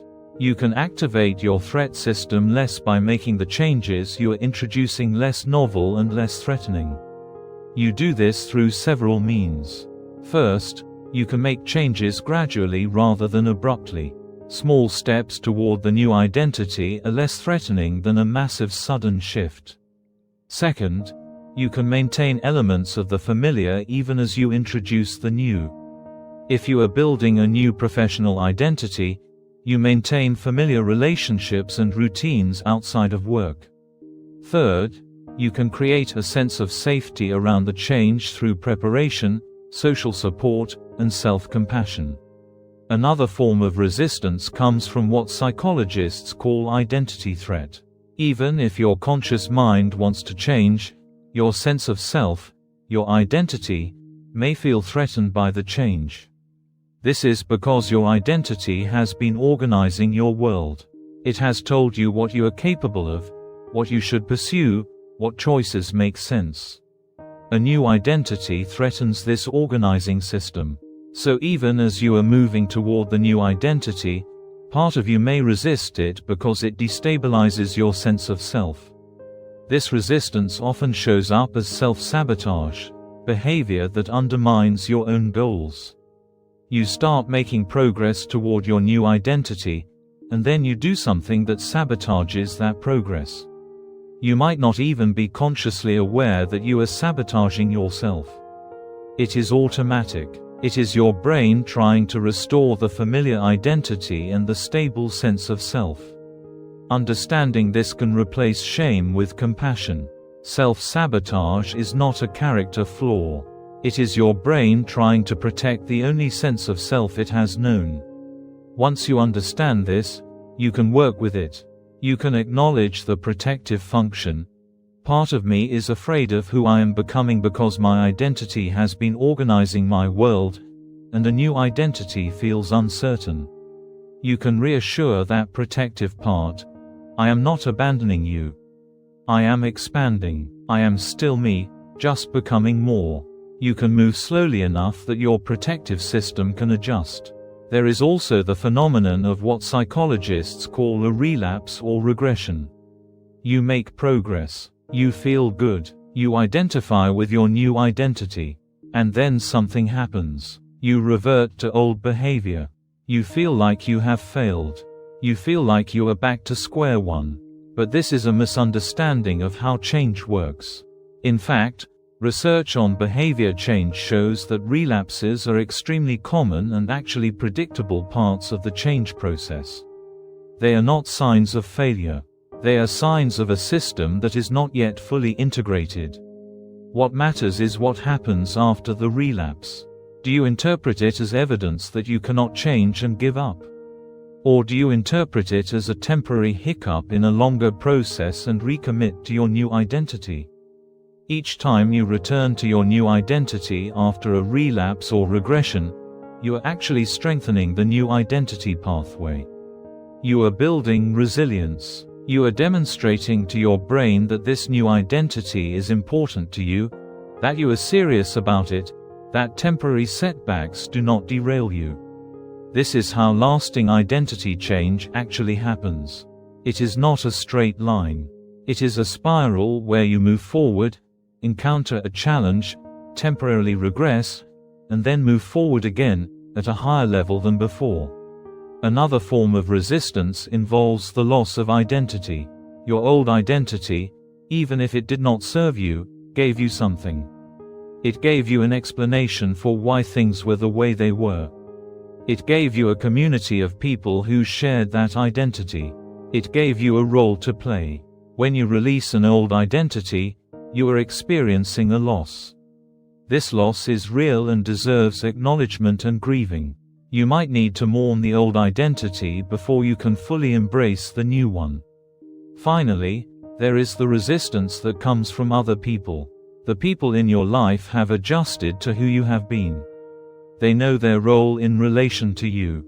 When you change your identity, it disrupts the relational dynamics. Someone who knew you as the reliable one might feel threatened if you start setting boundaries and prioritizing your own needs. Someone who knew you as the one who has it all figured out might feel unsettled if you start admitting uncertainty and asking for help. The people in your life may, consciously or unconsciously, resist your change because your change threatens their understanding of who they are in relation to you. This can be addressed through communication and by moving slowly enough that your relationships can adjust. But it also highlights the importance of being intentional about your social environment, which we will discuss in the next chapter. If the people around you do not support your new identity, that resistance will be a constant drag on your change. If the people around you recognize and reinforce your new identity, your change will be much more sustainable. Chapter 10: Designing an Environment that Shapes Identity. One of the most underestimated factors in lasting identity change is your environment. Your environment is not just background. It is an active force shaping your behavior, your thoughts, and your sense of self. The physical spaces you inhabit, the people you spend time with, the information you are exposed to, and the systems and structures you operate within all influence who you are becoming. The research on ecological psychology shows that human behavior is not primarily driven by internal factors like willpower or personality traits. Rather, it is shaped by the affordances of the environment, the possibilities and constraints that the environment presents. Affordances are the invitations and inhibitions that environments offer. A chair affords sitting, a staircase affords climbing, a social gathering affords connection. Your brain is constantly picking up on these affordances and adapting your behavior accordingly.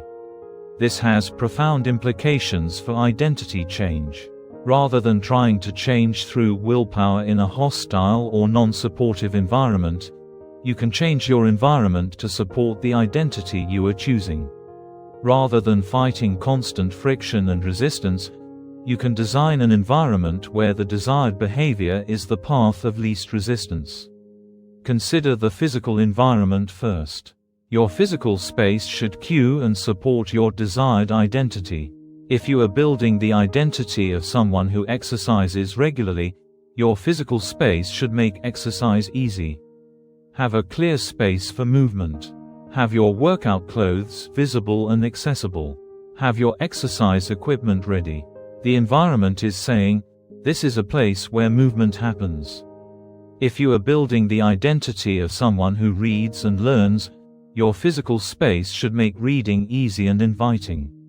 Have books visible. Have a comfortable reading space. The environment is saying, this is a place where learning happens. This is particularly important in high-frequency environments, spaces you inhabit regularly. Your bedroom, your kitchen, your workspace. These environments are shaping your behavior and your identity constantly. If your kitchen is filled with processed foods, your environment is supporting a certain identity. If your kitchen is filled with whole foods, your environment is supporting a different identity. You could exercise willpower to resist the processed foods. Or you could change your environment so that the healthy choice is the obvious choice. The latter is far more sustainable. But the environment includes more than just physical space. It includes social environment. The people you spend time with profoundly influence who you become. There is extensive research on social identity showing that we align ourselves with the groups we belong to and that group members influence each other's behavior and identity. Over time, you become more like the people you spend time with. You adopt their values. You mimic their behaviors. You internalize their expectations of who you are. This means if you are choosing to become someone who thinks, acts, or values in a significantly different way than your current social group, you will face constant subtle pressure to revert to the group norms. This pressure is not malicious. It is automatic. Groups maintain cohesion by nudging members back toward group norms.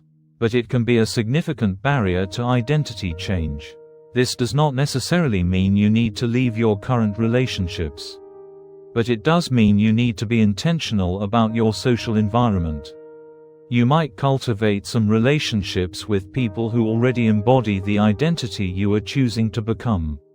You might find communities, online or in person, of people who share your aspirations.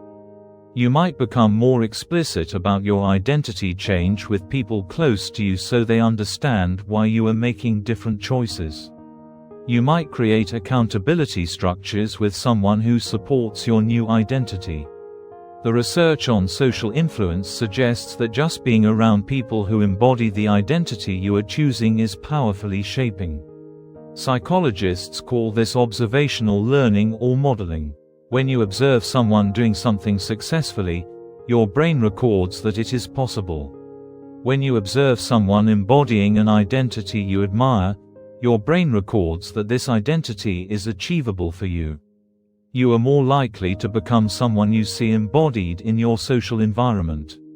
Your information environment also matters. What media do you consume? What information sources do you trust? What people do you follow on social media? What books do you read? Your brain is constantly absorbing messages about what is normal, what is possible, what you should value. If your information environment is filled with messages about consumption and comparison, your identity will be shaped by those messages. If your information environment is filled with messages about growth and possibility, your identity will be shaped by those messages. Being intentional about your information environment does not mean avoiding anything challenging or uncomfortable. It means being aware of what is shaping you and making deliberate choices about what you want to be shaped by. It means noticing when your environment is supporting your aspirations and when it is working against them. There is also the matter of systems and structures. The systems and structures you operate within, at work, in your family, in your community, shape your identity.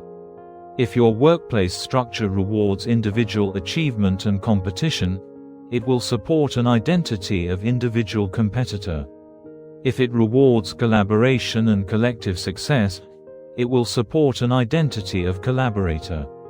You cannot simply choose to be someone who prioritizes relationships over individual achievement if your work system punishes that choice.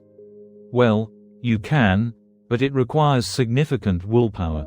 It is far easier to change your environment to align with your chosen identity or to find an environment that already aligns with it. This might mean making changes in your actual work situation, your living situation, or your community involvement. It might mean joining organizations that align with your values. It might mean seeking out mentors who embody the identity you are choosing. It might mean having difficult conversations with people important to you about the need to make changes that support your new identity. One particularly powerful environmental strategy is what psychologists call implementation intentions. This is the practice of planning specific environmental contexts where you will perform behaviors aligned with your new identity. If I am at the coffee shop in the morning, I will order tea instead of coffee. If I encounter someone I disagree with, I will listen first before responding. If I am at a social gathering, I will ask others about themselves rather than talking about myself. These if-then plans link environmental cues to specific behaviors. When you do this, you are essentially letting your environment do the work of triggering the right behavior, rather than relying on willpower in the moment. Finally, it is important to recognize that designing a supportive environment is not selfish or superficial. It is not taking the easy way out. It is using structural factors to support behavioral change in a realistic way. It is acknowledging that willpower alone is limited and that we are all shaped by our environments. By being intentional about your environment, you are working with your brain's tendency to be shaped by context rather than fighting against it. You are making it easier to be who you are choosing to become. Chapter 11: Becoming the Identity for Life, Sustaining Transformation. Reaching this final chapter, you have shifted from the abstract and theoretical to the practical and lived. You have clarified who you are choosing to become. You have begun to rewrite your internal narrative. You have built habits that support your identity. You have navigated resistance and designed an environment that supports you. But perhaps the most important work is still ahead. Sustaining this transformation over time, allowing it to deepen and evolve, and understanding that identity change is not a destination you arrive at. It is a lifelong process of becoming. One of the fundamental insights that must accompany all of this work is that identity is not static. You cannot build an identity and then rest. That was the limitation of fixed goal setting. You achieve the goal and then you are done. But identity-based transformation works differently. You build an identity, and as you live into it, as you embody it, as circumstances change, your identity evolves. This is not a failure or a loss. This is the natural unfolding of development. The research on identity development shows that healthy identity development involves periods of commitment followed by periods of re-exploration. You commit to an identity. You live into it. Over time, as you have new experiences and as your circumstances change, you encounter information that challenges or expands your identity. You enter a period of questioning or re-exploration. Out of this questioning, you either recommit to your identity with deeper understanding and confidence, or you revise your identity to incorporate new learning. This cyclical process is healthy and necessary. It is how you grow. It is how your identity deepens and becomes more sophisticated. Someone who had the identity of a hard worker might, through new experiences, expand that to someone who works hard in service of meaningful goals, not just for productivity's sake. The core identity is similar, but it is more nuanced, more integrated. There is also the matter of what psychologists call identity flexibility or identity agility, the capacity to adapt your identity to new circumstances while maintaining core consistency. Life changes. You might become a parent. You might experience a significant loss. You might change careers. These events challenge your existing identity. The question is not how to maintain your identity exactly as it was, but how to evolve your identity to incorporate these new realities while maintaining fidelity to your core values and your sense of who you are. Someone who had built the identity of someone who is free and independent might become a parent and need to evolve that identity to someone who is free and independent and who also values connection and responsibility. The new identity is not a denial or contradiction of the old one. It is an expansion. It is a more complex and mature version of the identity. This kind of identity flexibility requires what psychologists call perspective taking or metacognitive awareness, the ability to step back from your identity and observe it from some distance. You are not just your identity. You are someone who has an identity. This capacity to step back allows you to hold your identity more lightly, to question it, to revise it, without feeling like your entire self is threatened. One way to cultivate this perspective taking is through regular reflection. This might be journaling. This might be meditation or contemplative practice. This might be conversations with people you trust. The key is creating space to examine your identity, to notice where it is serving you and where it might be limiting you, to notice where it aligns with your values and where it has drifted from them.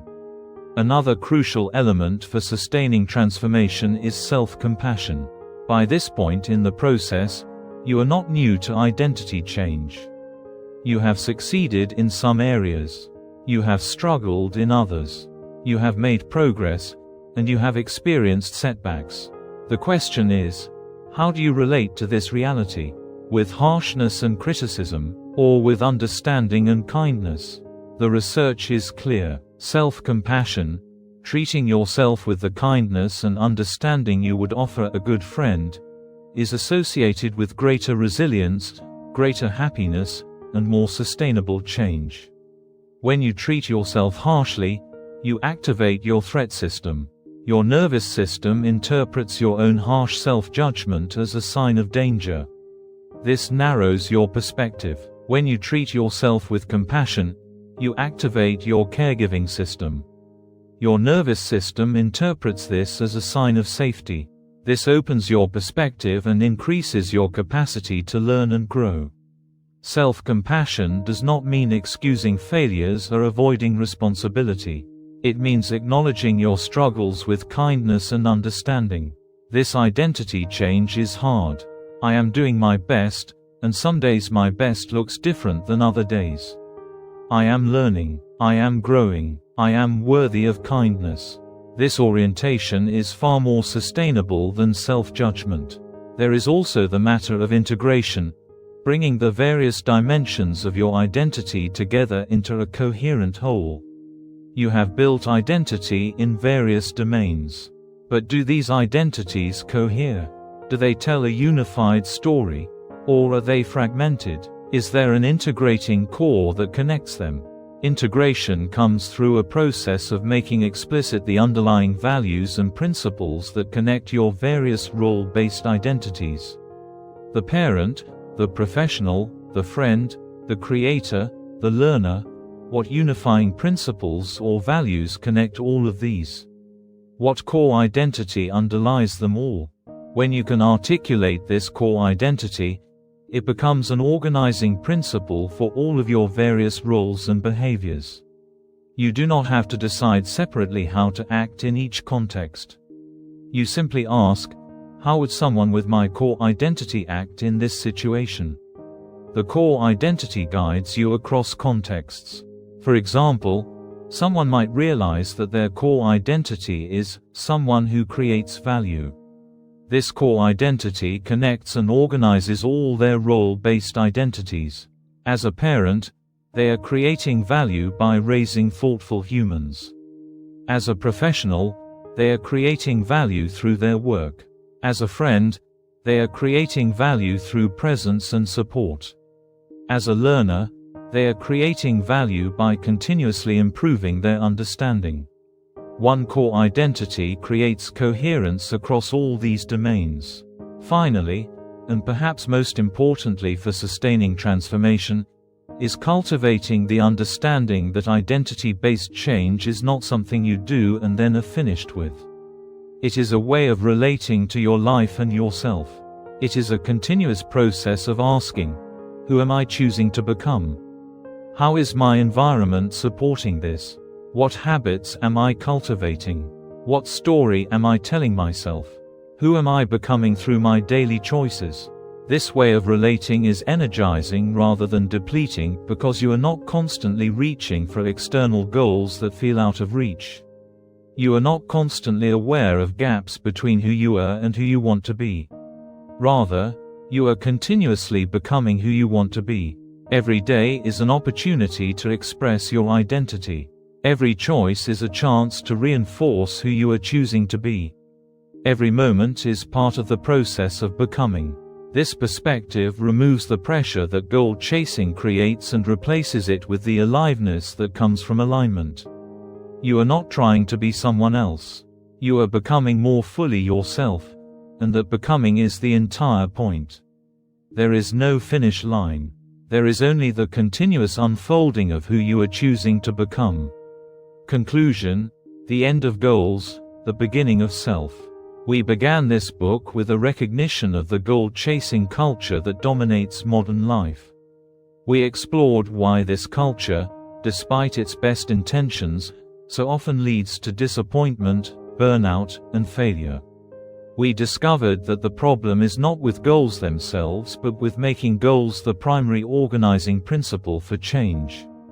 We learned that when you chase external targets, you exhaust yourself pursuing external validation while your internal self remains unchanged. Throughout the chapters, we have explored an alternative, identity-based transformation. We have seen that identity shapes behavior far more powerfully than goals do. We have understood how to clarify your core identity, to rewrite limiting narratives, to build habits aligned with who you are choosing to become. We have learned how to navigate resistance, to design environments that support your transformation, and to sustain change over time. But more fundamentally, This book has been an invitation to a completely different way of thinking about success and transformation. The end of goal chasing is not the end of ambition or achievement. It is the beginning of a far more grounded, more sustainable, more deeply satisfying way of living. Real success emerges not from what you achieve but from who you are. Real transformation happens not through external target chasing but through internal identity alignment. Real fulfillment comes not from reaching a destination but from continuous becoming. This shift has profound implications. When your primary focus is on becoming who you want to be, you are no longer haunted by the gap between where you are and where you want to be. You are no longer exhausted by the pressure of external goals. You are not constantly aware of what you have not yet achieved. Instead, you are aware of who you are becoming through your daily choices. You are energized by alignment. You are satisfied by integrity. You are fulfilled by becoming. The world will still present you with opportunities and challenges. You will still have things you want to accomplish. But now you are approaching these opportunities and challenges not as external targets to chase but as expressions of who you are becoming. Work is no longer about climbing a ladder. It is about creating value because you are someone who creates value. Relationships are no longer about acquisition or achievement. They are about connection because you are someone who values connection. Health is no longer about reaching a specific number. It is about honoring your body because you are someone who honors their body.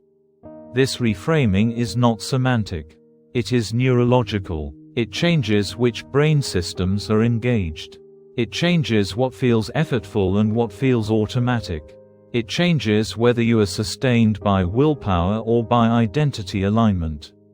What would become possible for you if you shifted from goal chasing to becoming? What would change in your sense of yourself if you clarified who you are choosing to become and then allowed your daily choices to express that identity? What would open up in your life if you designed your environment and your habits to support the person you are choosing to become rather than constantly fighting against them to chase external goals? These are not rhetorical questions. These are invitations for you to begin a new chapter in your own story. The framework and the insights in this book are not just interesting ideas. They are tools. They are permission. They are a map for the journey from goal chasing to becoming. Begin where you are. You do not have to have it all figured out. You do not have to have perfect clarity about who you are choosing to become. Begin by paying attention. Pay attention to moments when you feel most alive, most authentic, most yourself. Pay attention to what you value. Pay attention to what you are naturally drawn toward. Pay attention to who you admire and what qualities you admire in them. These observations will begin to paint a picture of who you are choosing to become. From there, begin to shift. Begin to build small habits that align with that emerging identity. Begin to rewrite the narratives you tell yourself about who you are. Begin to design your environment to support you. Begin to seek out people and communities that reinforce the identity you are choosing. Begin to practice self-compassion as you navigate the discomfort of becoming someone new. Begin to notice where you are already aligned and where you need to align more fully. There is no finish line. This is lifelong work, but it is work that generates energy rather than depletes it. It is work that brings you home to yourself rather than pushing you away from yourself in pursuit of external validation. The goal-chasing culture will continue to tell you to set bigger goals, to push harder, to reach higher. And there is a place for aspiration and challenge. But now you understand that the real power comes not from the external target but from the internal identity you are building. The real success is not the achievement but the person you become in the pursuit. So let this be the end of goal chasing and the beginning of something far more profound. Let this be the beginning of you, living in alignment with who you are choosing to become. Let this be the beginning of a success that is not measured by external metrics but felt through alignment, integrity, and authenticity. Let this be the beginning of true transformation. You do not need to chase success. You need to become the person who naturally lives in alignment with your deepest values and aspirations.